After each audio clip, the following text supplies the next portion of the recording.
बोला शेरा वाली मैया की।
जहाँ मुहे चलबो धानी माई का मोरतिया गे धनिया, घर ही बैठबो माई के गे धनिया, घर ही बैठबो माई के।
माई के चुनरिया धानी लइबो बाजार से गे धनिया, माई के चुनरिया धानी लइबो बाजार से गे धनिया, चढ़ते नवरात्र यही है मैया गे धनिया, चढ़ते नवरात्र यही है मैया।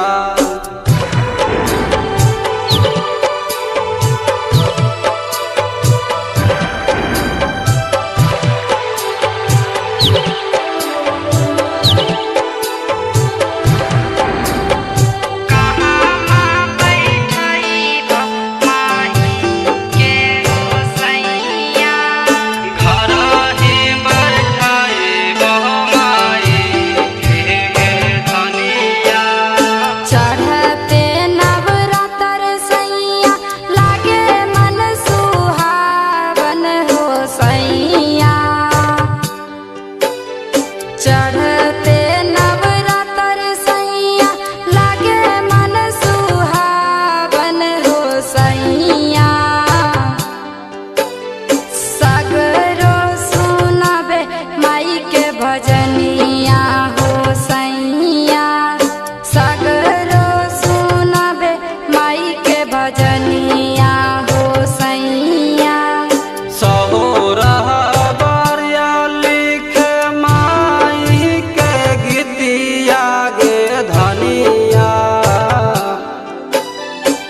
स्टूडियो गिद्धौर। Mobile number 70 70 32 45 47।